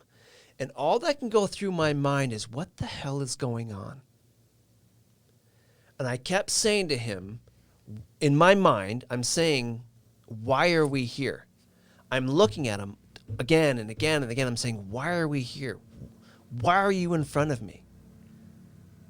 What's going on? And then as soon as I said that in my mind, that's when I said to him, what's going on? Why are we here? I was finally able to verbalize it. And as soon as I said that, guys, not a word of a lie, this big, tough, burly union guy looks me dead in the eyes and his lip starts to quiver, and he starts bawling, sobbing in my office. The union steward's looking at me like, what the hell is going on here? Like, what is up with this? And I was just like, okay, what do I do? You know, and so I looked at the union steward and I said, would you mind giving us a minute? Like, can you step out? And he's like, yep, I'm out. So he left my office, and I sit and I talked to this guy, and I said, okay, everything off the record, just you and I just said to him, what's going on? You know? This guy proceeds to tell me how for the past however many years, he finds out his wife's cheating on him. Wow. Finds out his daughter has had multiple abortions. Finds out his son, his oldest son, is strung out on drugs. I forget what drug. He said what drug it was. I can't remember what drug it is. And he's about to lose everything. So here it is. I'm at work every day thinking, oh, this guy's a freaking idiot. Hate this guy. What a stupid moron. Doesn't know how to do his job. He's lazy. Doing all this stuff. And I have no clue what's really going on. This guy is literally every day coming to work in a fog. He couldn't stack 2 cans on top of each other if I drew a diagram for him. Man. And I'm about to fire him. So I sit him down. I ask him what's going on. Why are we here? He tells me the story, and immediately my heart is, as you said, cuts deep. My heart is wrenched. Yeah. I'm like, dude, I'm not firing you. And I just said to him, what do you need? What do you need? I'm in a multi-million-dollar, billion-dollar company, and I'm going to fire a guy. I'm like, what do you need? He says, I don't know. I really need my kid. I'm really worried about my kid. Needs medical help. I'm like, done. We'll get it for you. So we got him set up with counseling. We got his kid squared away with medical stuff, which he didn't have health insurance for, but we got it fixed up. We got him and his wife into marriage therapy. Yeah. I honestly don't know the outcome of that, whether they're still together to this day or not. That was probably 15 years ago now. But you helped him. But I helped him. I gave him 3 months off, paid. Which was huge. Good. Yeah. The union had to agree with it in the whole 9 yards. That guy took 3 months off, went through all the stuff, helped his kid, did the whole marriage thing and everything else, came back to work.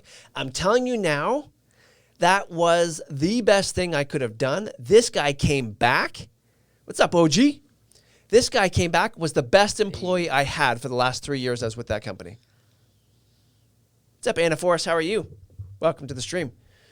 But the reality is, you can't go into that moment thinking you've got it figured out and think, oh, this guy's a stupid idiot. Yeah, you can't assume. You can't assume anything. Yeah. You don't know. How's that go again?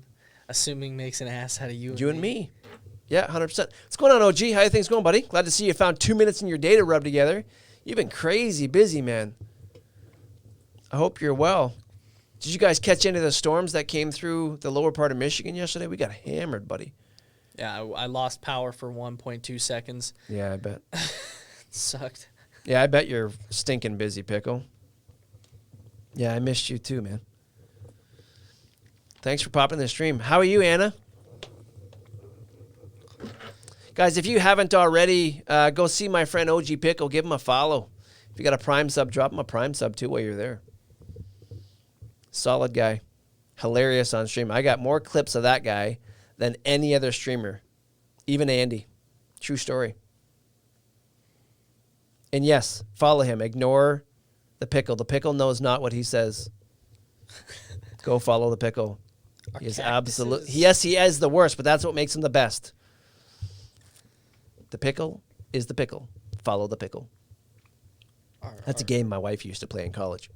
True story. Are cactuses I'm going to hell. known as porky pickles? I'm Porky confused. pickles? Yeah. It's got me like, I don't know anything anymore. I think I got that emote too here somewhere. Where's he at? Got the pickle farts. I just now registered you be like, I'm going to hell for that. Like, that was awesome. Yeah, no, seriously, if you haven't followed the Pickle, go follow the Pickle. And if you got a Twitch Prime sub to drop Twitch Prime sub for the OG Pickle. Man, it is a thick pickle. Got a meeting, BRB. No problem, TX. Thanks for stopping in, buddy. Thanks for tuning in. Yeah, no, it's one of those things where you just don't know. So when you look at someone and you say, "Oh, that stupid person," 30 items in the line, you don't know. They could literally be in a mind fog where you don't have a fickle, where you don't have a clue what they're going through. They could be a recovering alcoholic. They could be an alcoholic, and they literally don't. They could be illiterate. So here's another thing that we used to talk about all the time, because a lot of our students come in and they are really good at pretending. Right? Yeah. How to read. So kind of as a side note for something like that, a lot of people who go through a lot of traumatizing and / like just dramatic events in life, growing up around people who are like really manipulative, people who just treat you like garbage, you got to learn how to put on a face. I know I did, and I just don't like. I can't stress it enough. Like, just be you. You know. Agreed. It's, you shouldn't lie to somebody, because when you lie and you hold on to that lie for a long period of time, eventually you're gonna have to tell them that. You're gonna have to tell them the truth. And so, like when you tell somebody, like when they find out that no, you're not happy at all, it affects them, and it's not like a selfish thing, but. It's be honest with somebody. So give somebody your true colors. So you got a question in chat for you. Yes, up. Monsieur Don asks, "What's up with the necklace?"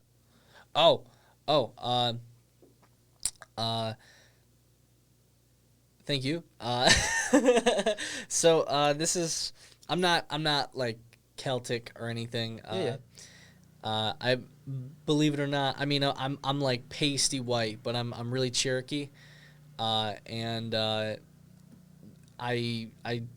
wear a lot of jewelry that like corresponds with like the stuff I like. Obviously, wouldn't be wearing it.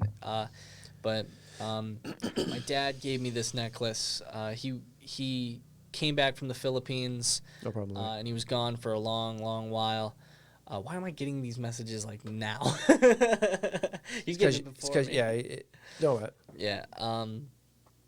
And he gave me this box full of things. There was a gold coin from Singapore. There was an amulet that was like over 300 years old. And his radio, his ham radio license, it was in this box, and a whole bunch of things, cool including things. this bracelet. If you can see it, hopefully. Yep. Yeah. Okay. It's a little dragon. It's got little rubies in the eyes. It's 925 silver or whatever. Yeah. I don't know. My dad always thinks about me. And He's a good dude. Yeah, and like, I don't know. He, for all the years he was gone and like he missed my birthday, he had a gift for every last one he missed, and that means a lot to me. So to go back to the necklace, this was a gift. Yeah. From him to me. Which is awesome. Yeah. Those are the things that mean the most. I have a bracelet that my dad gave me when I was a kid that, one of those, like I said, if somebody used the term family heirloom, whether it's a family heirloom or not, it's not like grandma's silver, you know what I mean? But it just has a lot of sentimental value. And my dad often talks about, one day all this will be yours. And like, Dad, I don't want your stuff, I don't have space in it in my attic, right next to my yacht and on my helicopter and my private jet. The only thing that I say to him all the time is, and I won't say what the things are, but I always say those are the things that I want. And I want them because I know that those are the things that mean a lot to you. Yeah. Right? Those things were important to you. Those are the things that you don't have a monetary value to you necessarily, but have a sentimental value and have a history and a part of you attached to them. Right? And so when you talk about the necklace, that's to me is part of that story. That's what it means to you, is that it's a part of your dad, in giving it to you, is expressing a part of himself to you, and that's why it means so much to you. The watch I wear, nice Casio. My dad gave it to me. G-Shocks are nice. This, Dad Same gave it thing. to me. Necklace, Dad gave it to me. This ring, though, I made it, so. That's cool. Is that, you weld that up, or what'd you do? Explain. I put it on a mill. Yeah. So it took me forever. If you want to see it, you can. I I can hand it to you if you Yeah. want. Oh, it's heavy. So, yeah. Dude, that's wicked. I like the signet ring. I always had something planned to like put like something engraved on the Yeah, top. yeah. But I never did it. It's thick enough. You definitely could. So, That's cool, bro. but yeah. People who can or can't see it. Yeah. Yeah. Handmade Handmade. by the evil genius himself. Yep. The power of Sauron. Evil genius. Forged in this When I was a ring. kid, I put a paper clip in an electrical outlet, and we got a good half day of school. Yay, stupid people. Yeah. True story. I blew out every light in the school and the backup generator because I'm an evil genius. Evil genius. That's what we do.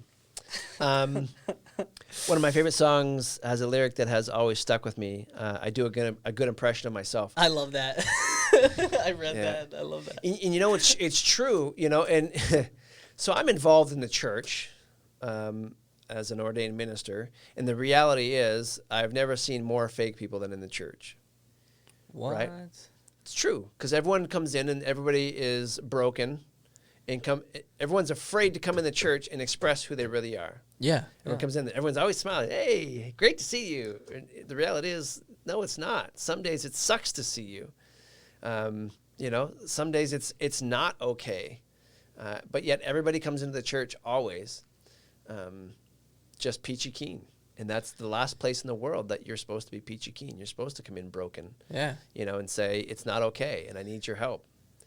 It definitely is a facade, Brenny. You know, and it's so you and I, Rob, can identify with this. Our mothers were really good at that facade, really good at pretending. Oh. So when the social services lady came into my house to do a welfare check on me as a kid, you know, my mom would groom me before they got there. Okay, when they ask this question, this is what you're going to say. You know, smiles all around. Exactly. You know, everything's fine. It's all good. You know, Man. oh, there's food in the house. Make sure we went and did groceries. Dropped another bad check and filled the cupboards for the groceries just to say everything's good. You know, the kid's eating. The bed's made. You know, the house got vacuumed. The reality is that was done 5 minutes before the person got there. It's not the reality. It is definitely a facade, and everything is not fine.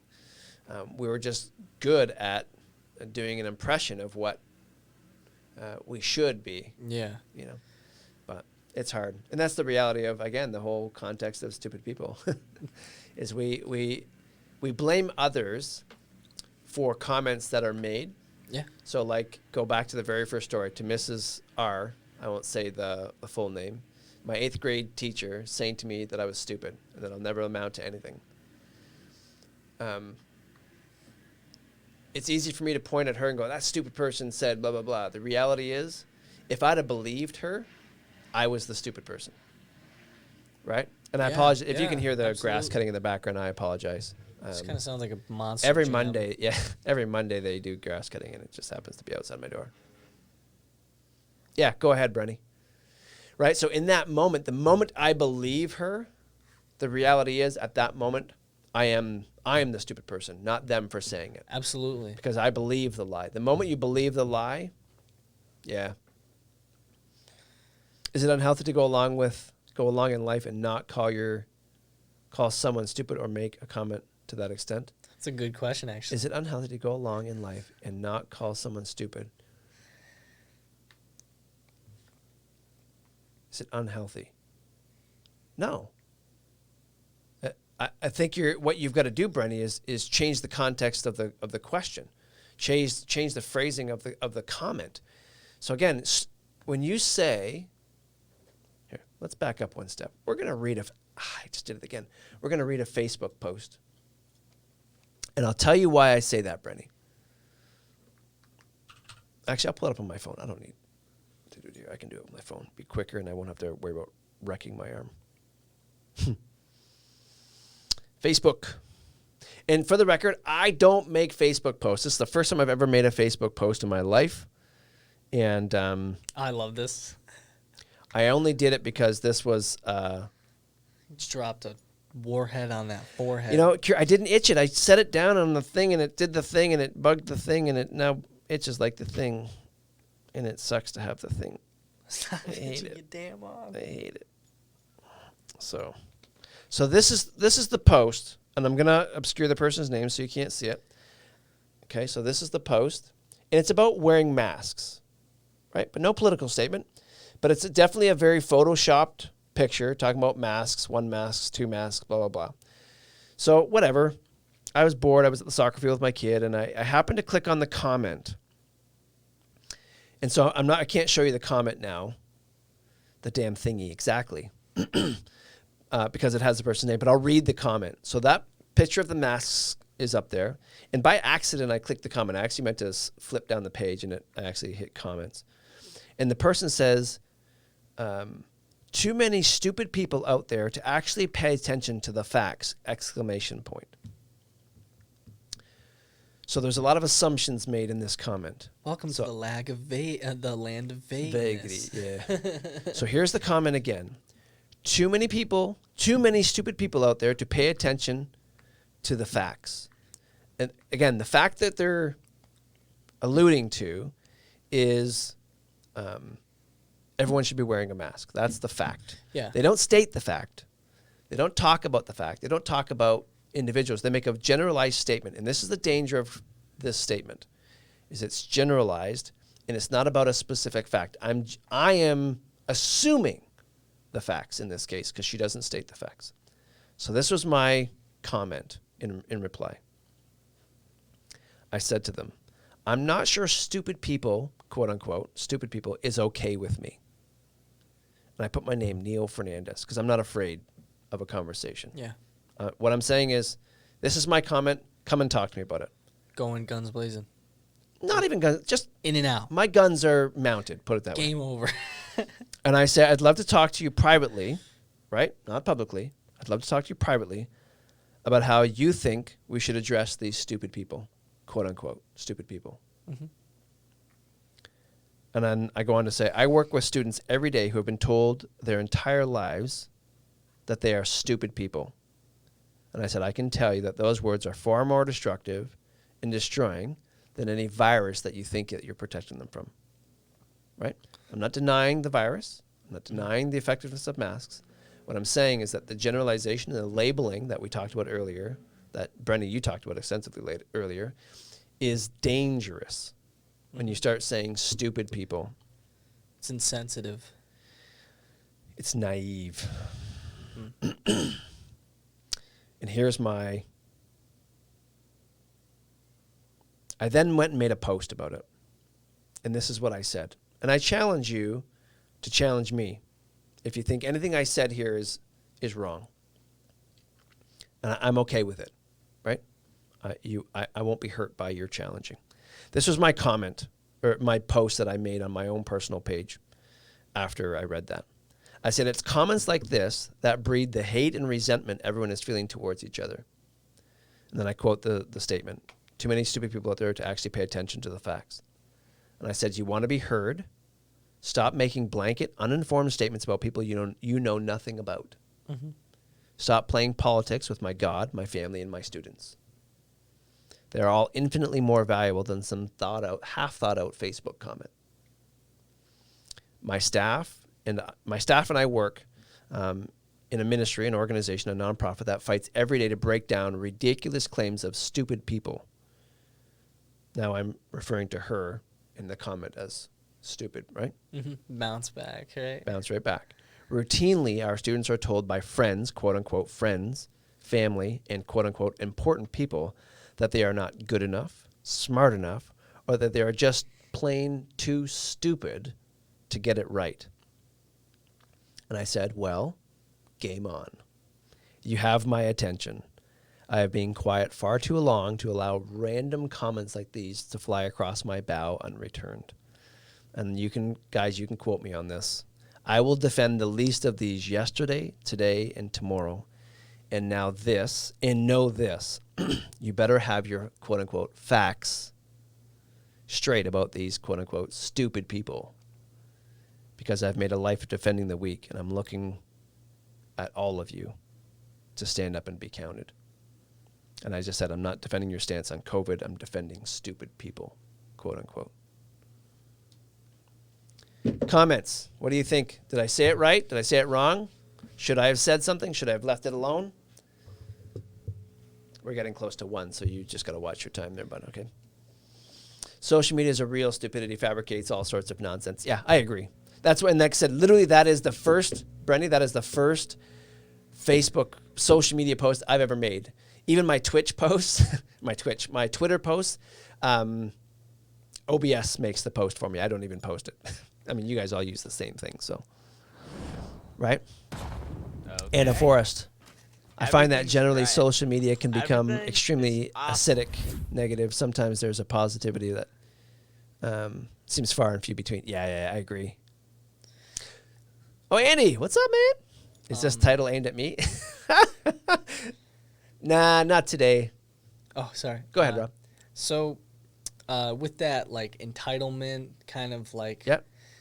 So, a new study in the Journal of Personality and Social Psychology led by Richard West at James Madison University and Keith Stanovich at University of Toronto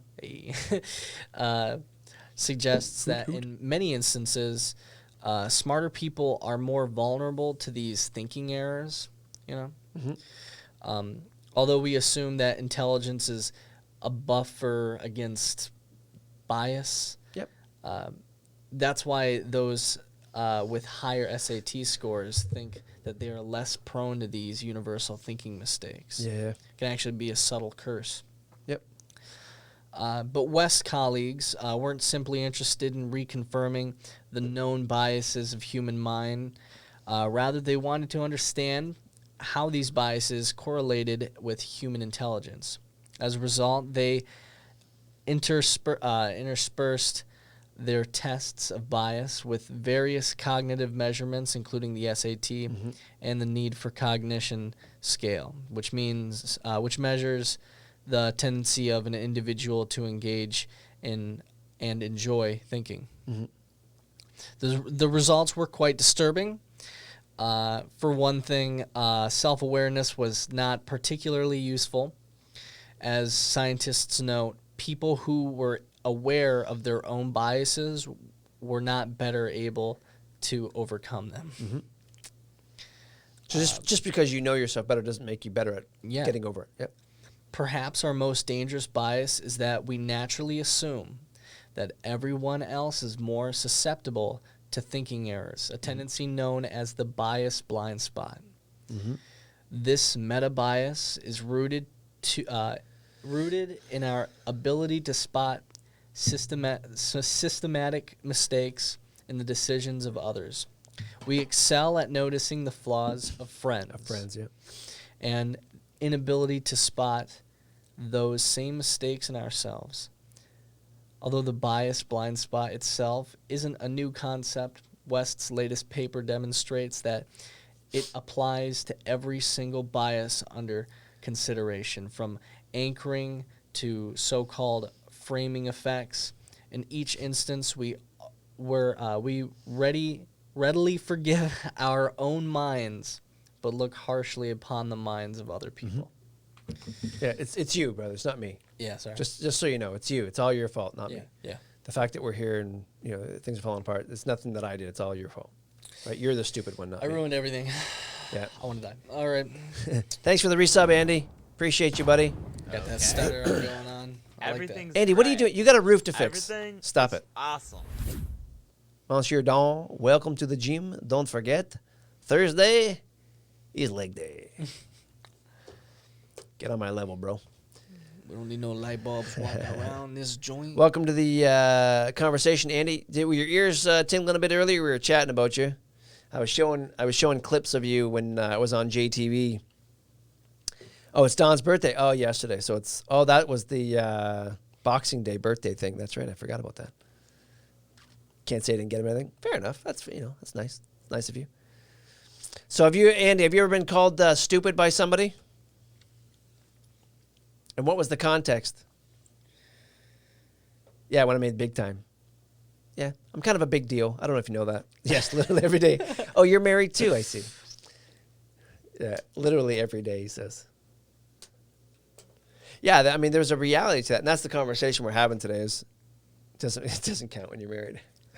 It's definitely a touchy subject, like this whole Yeah, I mean, because everyone's experienced it. That's the reality of it. Yeah. We've all bumped into somebody that has taken something out of context or misinterpreted or mistaken laziness for capability, Yeah, absolutely. right? Where I'm just not interested in that thing that you're doing, so I'm just not going to do it. Mm-hmm. It's not because I can't. It's because I don't want to. Like the idea with the car thing earlier that I was talking about with my kids. My kids, you know, it's not that they don't want to do the car. They're just not interested in it. So they just don't, it doesn't show any motivation. So I'm like, what do you, how can you don't want to do this type of thing? But anyways, it's all good. Well, we're 2 hours in. I think we've pretty much beat this conversation to death. Yeah. You know? Being a dead horse. right Yeah. now. So remember, when you talk about stupid people, the only stupid person in the room, it is a very interesting topic, Andy. The only stupid person in the room is you if you receive the comment and accept it at face value. Yeah. So if you get pulled out of class and someone says, "What are you, stupid?" You are for believing them. They're not the stupid one, right? You have to stop and say, what's actually happening here? Why are we having this conversation? Is it because I was being lazy? Is it because I didn't study? Is it because, I haven't learned the topic? Is it because they're having a bad day and they're taking it out on me? Are they projecting? Are they deflecting? What's actually happening here? Right? Is it just two guys buddying and being this passive aggressive kind of jockeying for position alpha male stuff that we do to each other all the time? You know what I mean? We do it in each other's stream all the time. That's why I made the whole nerd emote to begin with, so that you could all come in here and, now I got to make a boomer one so you can do the same. To almost lead, to lead on a good note. Yeah. Leave. Either way. Okay. I'll take them both. Wrap. Going back to what I said way early in the stream, when my math teacher called me out, said I wouldn't amount to anything, and that I wasn't going to be successful, and that I was stupid and arrogant, and he dropped the bomb on me for sure. Absolutely. And I did take it to heart, but with ADD comes just all right, like looking at everything. It doesn't matter now. I never saw him. I didn't see him for like 4 or 5 years. But then when I ran into him for the first time in that 4 or 5 years, I felt that I was entitled to tell him what I had accomplished. So I said, "Hey, blah blah blah. Yep. You told me I couldn't do this and that and this and that. Well, I'm a welder fabricator, #1 in the state 2 years in a row. I student taught my class. I got accepted to the best welding school in the country. Am I not successful?" Yeah. What defines success, right? Yeah. So he had a picture in his mind of what success looked like. He was speechless. And to make it all the funnier, I didn't want to do this. I wasn't trying to be this guy. He had his kids with him. And this was at a Speedway, the gas station. I walked in and I was like, blah, blah, blah. And I gave him that rundown. But when I told him that, his face just got really red and he didn't know what to say. So I just walked out. I felt like I redeemed myself. And you can't let somebody push you down like that. And it's not like, fight back. That's not the case. I'm just saying, don't let someone's stupid, arrogant, singular comment determine how you are going to be in general. Yep. Yeah, absolutely. Yeah, I mean, for myself, I had a similar sort of experience, and we'll end on this note. When I was first moving here, and I had to go, in order to get into the university, I had to get my high school transcripts. And let's just say that the grades that were written on those transcripts weren't worth the paper that those transcripts were written on. They were pretty pathetic. And I remember walking into the high school, and all the same counselors were there, all the same principals were there, all the same people were there all these years later still. And when I went in and they were like, "Hey, what's going on?" And I didn't say a word. I just said, "Hey, this is who I am. I need my copies of my transcripts, blah, blah, blah." Well, my father-in-law at the time wouldn't stop talking about me. Wouldn't stop. And he proceeded to tell them all the things. And I would just, I didn't feel like I wanted to give them the satisfaction of knowing that I beat the system. The system tried to chain me to the fence, and I broke the fence. I'm dragging that frickin' fence down the highway Broke the right wall. now. You know what I mean? Yeah. You were part of the problem early on of trying to ensure that I was never successful. And the reality is, through sheer determination, as you are going through right now, through sheer determination, you are absolutely going to tear down that fence. And like you said, you're going to rip parts of the wall out if you have to make sure it happens. The reality is, you're only as stuck as you allow yourself to be. You know, I always say the phrase, "When in hole, stop digging," right? So instead of throwing the dirt out of the hole, why don't you start piling the dirt up and stack it up so you can get out of the freaking hole, you know? So either way, I agree with you guys. You are absolutely in control, Rob, of every step that you take. And you absolutely are doing a phenomenal job. And we love the fact that you're doing all of these things to get, you know, back into the path that you have set for yourself and put yourself in a place that's healthy, happy, and whole. But what's that, Andy? Yeah, take it easy, Anna. Appreciate you stopping in. That's the problem, isn't it? The amount of people telling you you're going to fail, eventually people start believing it. Yeah, and that's the whole thing, right? The self-fulfilling prophecy stuff that we talk about all the time is you can convince yourself that I am a failure, that I am stupid, that I am all these things. And that's why it's important. And I mean, we've talked this before as well, you and I, this idea of when we bring students into Rise Above, we do things intentionally to create little wins early. Yeah. So that they can start saying, "Hey, I can do this, I can do this, I can do this." And you kind of build up steam to the point where those little wins start turning into big wins and big successes, to where kids actually start believing that, "Hey, I can do this." And we've had many parents break down and cry and say, "No one's ever, you know, said these sorts of things about my kid before." It's inspiring. It really is. I went into Rise Above thinking, like, man, like what's it like? Like, do they just like not put up with the kids, or like? And it was like, no, not at all. We like everybody here. Like, no, we love and respect all these people. We want the best for them. Yep. And it's great. It feels great to be in a caring environment. Yep. Yeah, Andy, you're exactly right, buddy. Yeah, no, and it's not.